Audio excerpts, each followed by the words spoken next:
Hey guys, how's it going? Today I'm going to be featuring the Cleveland with this new camo that you could research in the bureau from this update, which will be removed at the end of it.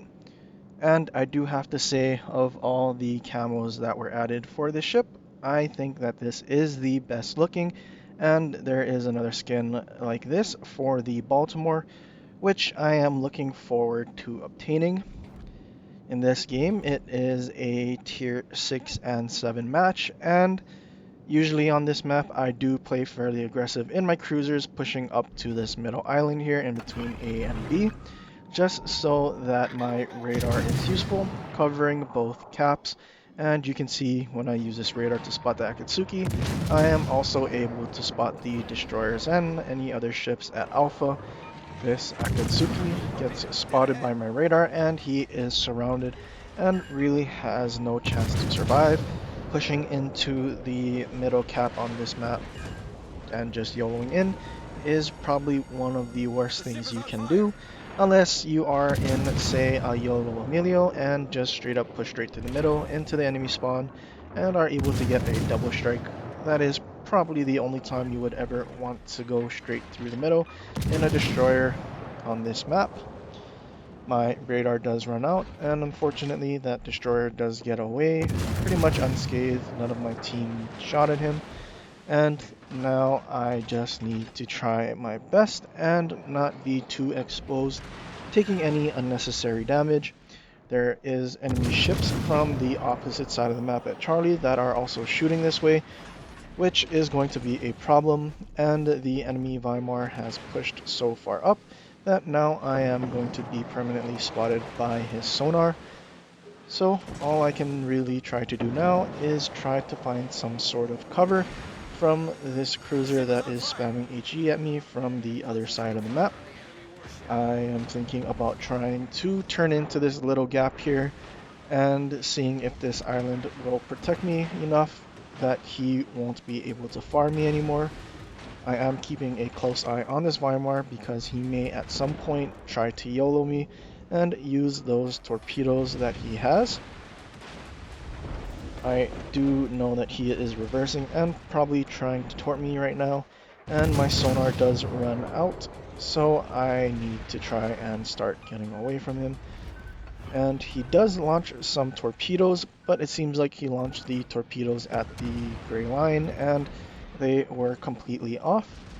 My radar will be coming off of cooldown in 15 seconds, so now I start pushing back towards Alpha, and I know that my concealment is the same as my radar range, so if I get spotted, the destroyers will get caught.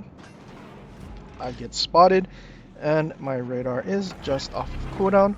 I use it, and I spot two enemy destroyers, and I just start trying to kill them off as quickly as I can. Unfortunately, I do not really have any sort of support on this flank, so it's going to be just me shooting at these destroyers, and all I can really do is hope to kill off at least one of them with this radar, and hopefully I can find the last destroyer with my last radar, which is the reason I use fully packed, is because I am trying my best to do my job as a radar cruiser, which is finding the enemy destroyers.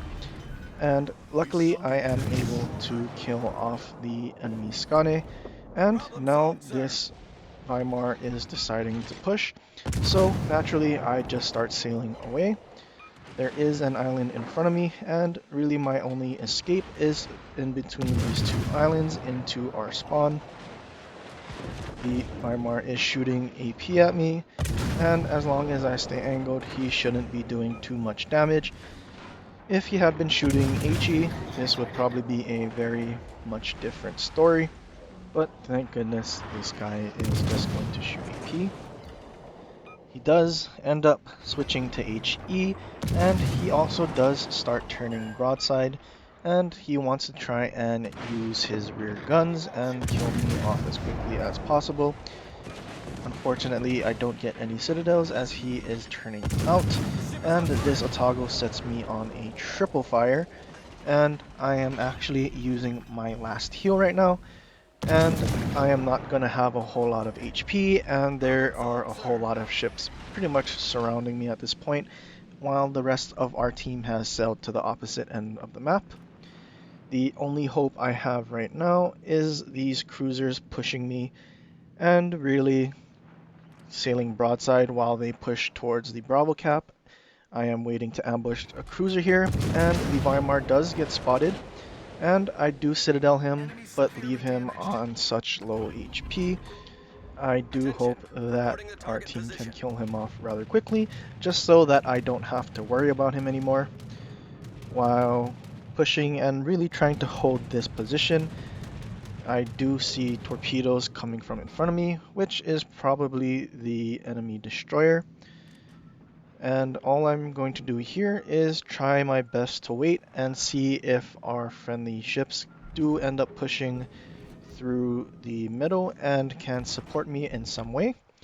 The enemy Udachi does get spotted here, so I do know that those torps weren't actually from the enemy Udachi, but instead it was from an Atlanta or the Otago. This Udachi is pretty much caught between a rock and a hard place, and he is just going to go down. Not really sure why he decided to come towards me and not going north where there is literally no one, but he basically gifted me a free kill and free XP. This Atlanta is coming around this corner rather quickly, and I do know he has torpedoes that are 4 kilometers, but he's not actually shooting me with his main guns, and he's just trying to torpedo me, and I end up dev striking him without really taking any damage, and he didn't even launch any torpedoes, so I'm not really sure what he was doing. This Otago has started pushing in, and he got stuck bow in, and now I have an opportunity to get some citadels in his broadside. His turrets are not facing the correct way, and I just absolutely smash his broadside, and the Otago does go down. Luckily, these torpedoes get spotted when they did, and I am able to dodge them. And now we have 4 kills, 120,000 damage, and 17 citadels. This game, I think I should have probably died if their cruisers played a lot more intelligently, especially since I was only at around 8,000 HP. Really no reason for me to have survived there. Their team just played really poorly. We do have 4 kills, and now we are trying to find our Kraken. I do use my radar before I get around this corner, because I was thinking this Colorado had run away, and possibly kept running towards Alpha, and I wanted to make sure that I wasn't surprised by where he was. And now that I've radared the Colorado, we have 2 friendly destroyers right in front of him, both launching all of their torpedoes at him, and I don't think he is going to survive much longer. The Colorado does start pushing towards the rest of our team instead of trying to reverse away, and he does end up eating a torpedo at the end, and unfortunately we aren't able to get the Kraken. We do get a Dreadnought, however, one of the more rare medals you'll see a cruiser get. And this game was a very good performance, 4,200 base XP. I think it mostly came from shooting all of those destroyers and getting all that damage on those cruisers. Even though the damage numbers aren't exactly high, the amount of XP that I received was definitely extremely high. The nature of cruisers, and really destroyers too, I think they're the easiest ships to get XP in, and in this game I've more than doubled the next highest person on our team in terms of XP, which I definitely think this was a carry, since I had pretty much killed off half of their team and had everything to do with all of their destroyers' deaths. In this game, I was using Shelly Beepley, like I do for all of my American cruisers that have radar, just so I can get that stealth radar, and whenever I get spotted, I can spot whatever spots me, which will typically be destroyers. But that's it for this video. I hope you guys enjoyed. Do leave a like and subscribe if you want to see more. Leave a comment down below for any ships you want to see in the future. But until next time, aloha.